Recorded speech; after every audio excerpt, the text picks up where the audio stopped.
Number one అంటారు. అసలైన number 1 Guru Kashi university. Hyderabad నుంచి పొద్దుటూరుకి వెళ్తున్నటువంటి ఒక ట్రావెల్ బస్ 32 మందితోని వెళ్తున్నటువంటి ట్రావెల్ బస్ ఘోర ప్రమాదానికి అయితే గురైంది. యాక్చువల్లీ తెల్లవారుజామున మనం అనుకోవచ్చు.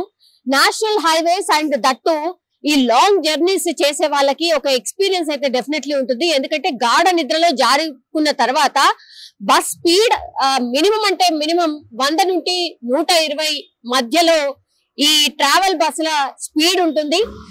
అందరూ నిద్రలో జారుకున్నటువంటి టైంలో అతి వేగంగా ఈ బస్సులు దూసుకువెళ్తాయి. ఎక్కడికి వెళ్ళి మార్నింగ్ వాళ్ళు ఏదైతే అనుకున్నటువంటి టైం ఉంటుందో ఆ టైం వరకలా దించాలి అని అంటే ఖచ్చితంగా ఈ వేగాన్ని కొనసాగించాల్సిందే.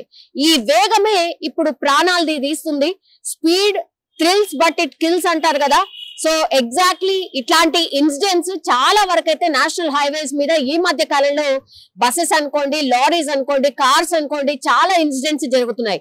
కొన్ని వందల ప్రాణాలు పోతున్నాయి. అందులో భాగంగానే ఈ రోజు కూడా మహబూబ్ నగర్ దగ్గరలో NH44 మీద ఆగి ఉన్నటువంటి ఒక లారీని వోల్వో బస్ ఢీకొట్టింది. అందులో మొత్తం 32 ప్రయాణికులు ఉంటే స్పాట్ లోనే 4 చనిపోయారు. పాపం అందులో 2 మహిళలు ఉన్నారు, 2 చిన్నపిల్లలు ఉన్నట్టుగా మనకున్నటువంటి సమాచారం. అండ్ 32 మందిలో ఈ చనిపోయిన వాళ్ళ సంఖ్య కాకుండా క్షతగాత్రులు చాలా పెద్ద ఎత్తున్నారు. అట్లాగే విషమంగా ఉన్నటువంటి అంటే అత్యంత విషమంగా ఉన్నటువంటి వాళ్ళ పరిస్థితి కూడా చాలా పెద్ద ఎత్తున ఉంది. వాళ్ళని దగ్గరలో మహబూబ్ నగర్ లో ఉన్నటువంటి జనరల్ హాస్పిటల్ కి తరలించి వాళ్ళకైతే ట్రీట్మెంట్ కొనసాగిస్తున్నటువంటి సిచ్యువేషన్ ఉంది. సో ఇట్లాంటి బస్ ప్రమాదాలు ఎప్పుడైతే జరుగుతాయో మళ్ళా సేమ్ రొటీన్ ఏంటి, ఈ బస్ కి అన్ని అనుమతులు ఉన్నాయా, ఆర్టీఏ అధికారులు వస్తారు, పోలీసులు వస్తారు, బస్ ని చెక్ చేస్తారు, ఏమై ఉంటుంది ఏంటి అనేది ఇన్వెస్టిగేట్ చేస్తారు. జస్ట్ అక్కడి వరకే ఉంటుంది. ఆ తర్వాత మళ్ళా ఇట్లాంటి యాక్సిడెంట్స్ చూడడం మామూలే, ఇట్లా ప్రాణాలు కోల్పోవడం కూడా మామూలే అనేటువంటిది కూడా జనరల్ పబ్లిక్ కూడా యాక్సెప్ట్ చేసినటువంటి సిచ్యువేషన్ అయితే కనిపిస్తోంది. కానీ ఈ రోజు తెల్లవారుజామున జరిగినటువంటి ఈ యాక్సిడెంట్ పూర్తిగా అక్కడ ఉన్న స్థానికులు ఎవరైతే ఉంటారో అట్లాగే పోలీసులకు ఇన్ఫర్మేషన్ వెంటనే ఇచ్చారు కాబట్టి అందులో ఉన్నటువంటి వాళ్ళు ఎవరైతే క్షతగాత్రులు ఉన్నారో వెంటనే హాస్పిటల్ కి తరలించగలిగారు. అండ్ కూతవేటు దూరంలోనే జరిగింది. ఎగ్జాక్ట్లీ ఎక్కడ జరిగిందంటే అడ్డాకుల మండలం కాటవరం జాతీయ రహదారిపై ఈ ఆగి ఉన్నటువంటి లారీని, మనకు తెలుసు కొన్ని లారీస్ కూడా చాలా డేంజరస్ ఉంటాయి. అంటే మనకేవైతే రేడియం స్టిక్కర్స్ ఉంటాయో అవి పెట్టుకోకుండానే లారీస్ వెళ్తూ ఉంటాయి. సో నాకు తెలిసి అయితే ఈ ఇన్సిడెంట్ లో కూడా ప్రత్యక్ష సాక్షులు కూడా అదే చెప్తున్నారు.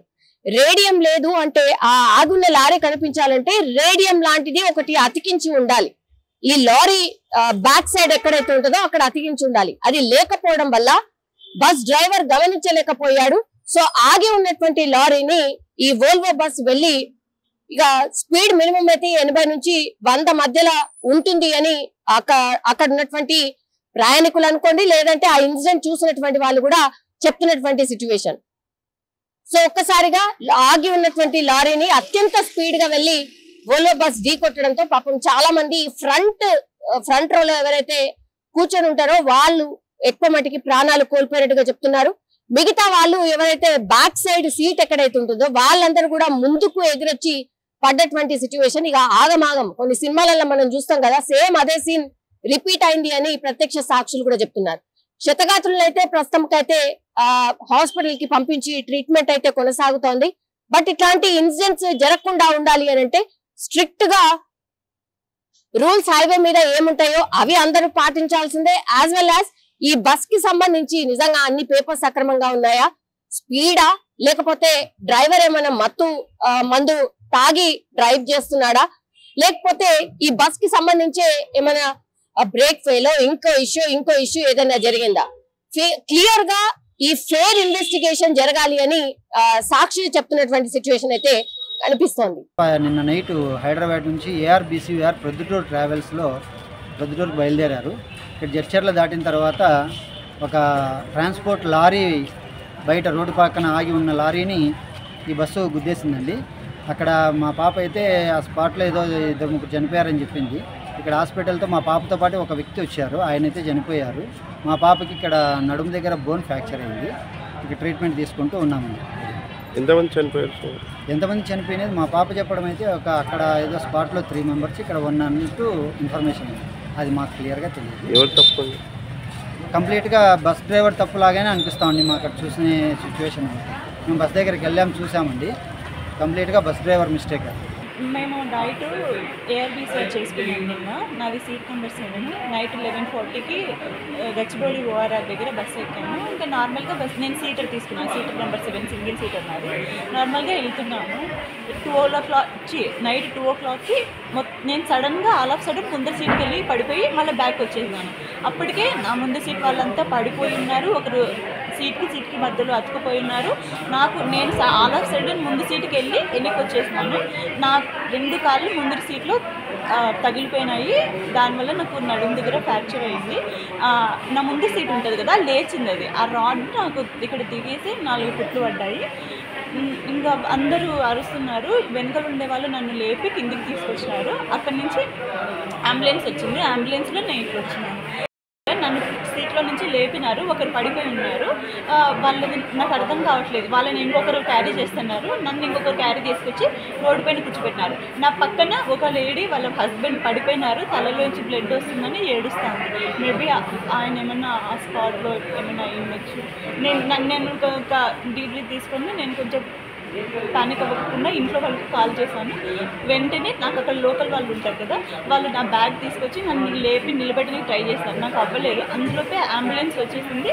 నన్ను ఎక్కిపించేసినారు. నేను అంబులెన్స్ ఎక్కుతానే నా ముందర కొంత సీరియస్ అంకుల్ని తీసుకొని వచ్చారు. ఆయన కూడా సివియర్ దెబ్బలు తగిలినాయి. మళ్ళీ ఆయన పరిస్థితి ఎట్లుందో తెలియదు. నన్ను తీసుకొచ్చేసినారు. నేను మా వాళ్ళకి కాల్ చేశాను. ఇక్కడికి వచ్చినాక నాకు కుట్లు పడ్డాయి, లెఫ్ట్ లెగ్ కుట్లు పడ్డాయి. ఇటు సైడ్ బాడీ మొత్తము నాకు వర్క్ అయితే లేదు. ఎక్స్రే అవి తీస్తే పెల్విస్ ఫ్రాక్చర్ అని చెప్పారు. 2 months రెస్ట్ అని చెప్పారు. ఇప్పుడు ఇంకా నేను అండర్ ట్రీట్మెంట్ తీసుకున్నాను. And for more videos, Please subscribe to iDream. Please subscribe to iDream. Please subscribe iDream. And please subscribe to iDream. For more videos, subscribe to iDream. please like, share and subscribe to the channel. Congratulations, iDream. Subscribe to iDream. Subscribe to iDream. So subscribe to iDream Media. iDream ki iDream team andarki huge congratulations. Please subscribe iDream Media. Please subscribe to iDream. Subscribe iDream. Please subscribe to iDream. iDream అంటే నా కళల ఛానల్ను subscribe చేసుకున్నారు. నోరు తిరుగుతలేదు. మీరైతే గంట గుర్తు కొట్టండి. For more such videos, please subscribe to iDream. Subscribe to iDream. Please subscribe to iDream. Please subscribe iDream Media. Please do subscribe to iDream. Please subscribe to iDream Media. For best entertainment and information, please subscribe iDream. And don't forget to subscribe to iDream.